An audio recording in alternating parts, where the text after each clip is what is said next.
Assalamu alaikum. My name is Ashna Wasim. I am a student of 5th Prof Morning and my roll number is BP1650247. The drug which is being assigned to me is Lopinavir and ritonavir. It is a combination drug. First, we have to discuss the brief introduction about the drug. So this drug is sold under the name Calitra, among other drugs.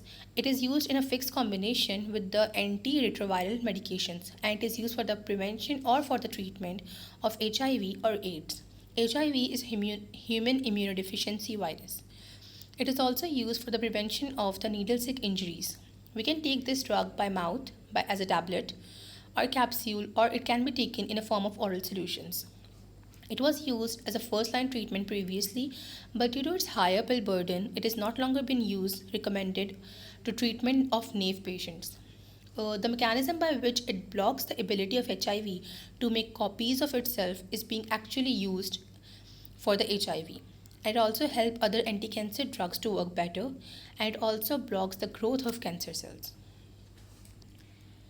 There can be certain indications that when to use this drug. So this drug is indicated as a combination with the other antiretroviral agents for the treatment of the HIV-1 infection. It is also used in pediatric as well as adult patients. It actually decreases the amount of HIV in our body so that our immune system can work way better than before. Nowadays, it is also used as a part of an investigation or for the protocols of the patients with the COVID-19. Uh, with the drug, it comes with certain side effects. So the side effects which are included are diarrhea, nausea, vomiting, stomach upset, gas, and headache. There can be some serious side effects which can include weight loss, severe tiredness, muscle aches, joint pain. It can also include the tingling of hands, arms, swallow lymph nodes, the intolerance of the heat. We can see unusual growth in the neck, bulging of the eyes, moving of the eyes, or paralysis. A patient could get medical help right away if he or she experiences any serious symptoms, including the unexplained weight loss. The serious symptoms can also include urination, vision blurriness, confusion, yellowness of the eyes, or persistent fever. When it comes with interactions, so certain drugs interacts with other drugs and it actually influences the way the drug acts. So when we talk about the interactions of the lopinavir and ritonavir, there could be certain medications which can affect the removal of lopinavir and ritonavir from our body, which actually affect the way this drug works on our body, such as rifampin. Number 2 point is that this drug lopinavir and ritonavir is an inhibitor of CYP3A. So it can also interact with those drugs which are metabolized with CYP3A.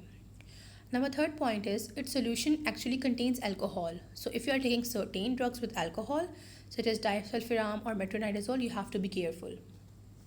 Number 4 point is this medication can also decrease the effectiveness of the hormonal birth control pills. So you can actually get pregnant if you are using these pills. Number 5 is it can speed up or slow down the removal of other medications from the body, which may affect that how this drug works. Example includes the sulfa blockers or alpha blockers. Sorry. Dose variation. Sometimes we need to adjust the dose according to the patient's condition or the situation in which the patient is. So generally lopinavir and ritonavir can be administered once or twice daily depending upon the patient condition. If we talk about the pregnancy, so the dose adjustment during pregnancy can be we have to give 400 by 100 mg twice daily. Once daily is not recommended during pregnancy. If we talk about the mild to moderate hepatic impairment patients, so we have to increase the dose to 30% in such patients. In renal impaired patient, there is no such adjustment needed. And in pediatric patients, normally once daily medicine is not recommended. In case of increase the dose to 500 to 125 when administered with the nevirapine, and if we take with the typravenor, 500 mg twice daily is not recommended. If we talk about the toxicities of this drug, so this drug can evaluate carcinogenic potential by the oral gavage administration. The results shows increase in the benign hepatocellular adenomas.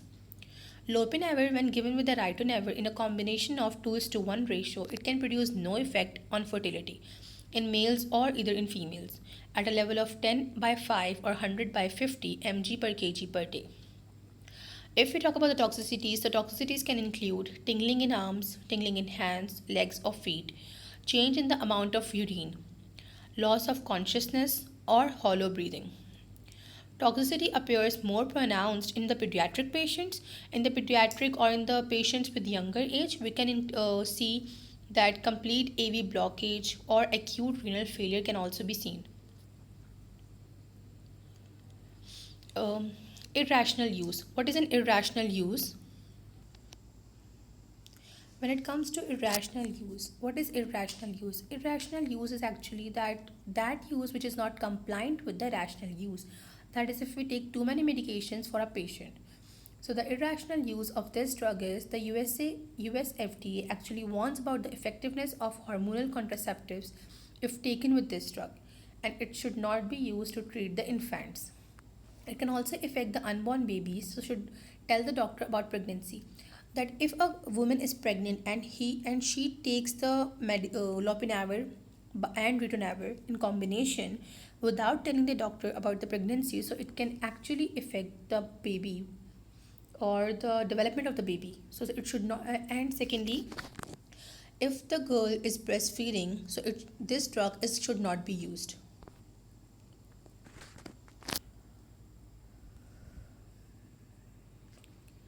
If we talk about the alternate brands which sell this drug under certain other names, so there are four drugs or four there the same which there are four actually companies which make the four products which sell this drug under other names.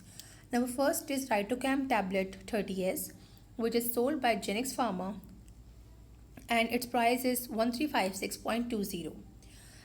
Second is Ritomax 1/4 capsule, which is sold by Aleem Labs, and its price is 1620. Number third is Hives LR tablet, which is sold by Aurobindo, and its price is 2778. And the last one is Eluvia tablet, which is sold by Abbott, and its price is 5555.37. Now, when it comes to available dosage forms, the Lopinavir and Ritonavir are available in certain dosage forms, which can be Lopinavir 200 mg by Ritonavir 500 mg, 50 mg in tablet form.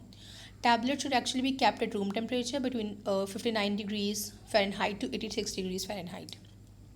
Number second is Lopinavir 100 mg by Ritonavir 25 mg capsules. The capsules should be stored at room temperature also. Number third is Lopinavir 400 mg by Ritonavir 100 mg per 10 ml oral solution, and these solutions should be used within the 2 months.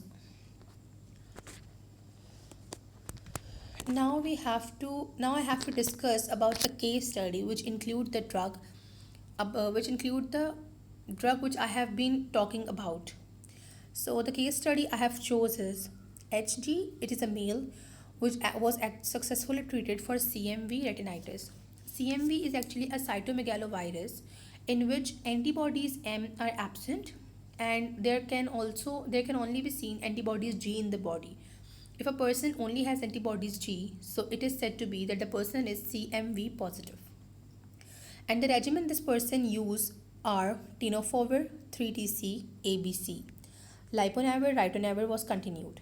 Over the following 6 months, HG T cell count increased to 3 to 5 cells per mm cube, and his viral load value declines to 5,000 copies per ml. At last 2 clinical visits, HG viral load, copies per ml, and CD counts were 2000. HG report states that he has been complained with the therapy. Are changes to therapy necessary? So we have to discuss, or we have to evaluate that can we make or is there any chances we can make the changes in this therapy, or we have to continue this therapy as it is.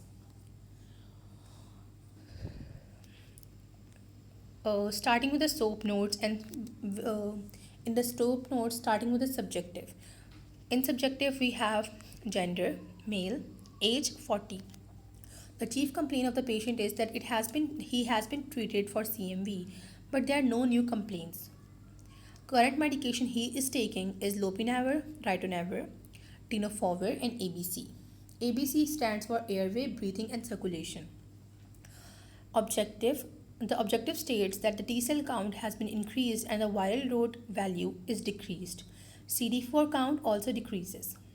Now, the assessment about this case study is, in this case, decline in the viral load results in the decline of CD4 count. That is, due to the decline of viral load, CD4 count also decreases. In almost 20% of the cases, T cell declines along with the viral load will decline. That if we face the declines or the lowering of the value of the CD4 counts, so it is understood that there has to be a decline in the viral load. So these things are discordant surrogate marker data. Like these things are known as that. If you're talking about the plan, so the plan we have to give is, it is wise to continue the current treatment and monitor the patient closely, because if we change the drug, the CD4 count does not increases. इस बात का मतलब ये हुआ यहाँ पर कि हमें चाहिए कि हम सिर्फ और सिर्फ उस ट्रीटमेंट को कंटिन्यू करें, क्योंकि ड्रग चेंज करने से कोई भी काउंट पर कोई फ़र्क नहीं पड़ पा रहा है.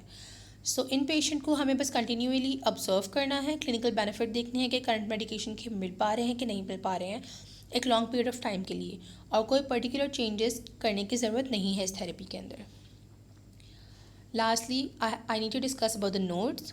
There are certain cases in which clinicians actually changes the therapy.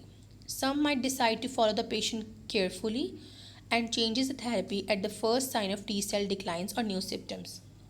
यानी कि there are certain doctors जो कि actually क्या करते हैं कि T cells count जैसे ही थोड़ा सा decline होना शुरू होता है, वो उसी वक्त फ़ौरन से जो अपना थेरेपी है उसको चेंज कर देते हैं. इन सच केसेस क्या होता है कि वायरल लोड इंक्रीज़ हो जाता है, वैक्सीनेशन भी हो जाती है. फॉर एग्जांपल वैक्सीनेशन के केस में हम इस तरह से कर सकते हैं. इसलिए हमें बहुत ही केयरफुल इवैल्यूएट करना होता है कि हम बहुत अच्छे से इवैल्यूएट करें ताकि कोई भी इनअप्रोप्रिएट चेंजेस रेजिमेंट में ना होने पाए. अगर हम केयरफुली इवैल्यूएट नहीं करेंगे, हम बहुत ही जल्दी चेंजेस कर देंगे रेजिमेंट के अंदर, तो हो सकता है पेशेंट के लिए वो सही ना हो या उसको वो नुकसानदेह रहे. तो इसलिए बहुत ज़्यादा ज़रूरी होता है कि केयरफुली इवैल्यूएट करके ही चेंजेस की जाए अगर नेसेसरी है तो, और अगर उसी तरह काम चल सकता है तो फिर वैसे ही रहने देना चाहिए. This is all about my presentation. These are the references which I used to make this presentation. I hope you like it. Thank you.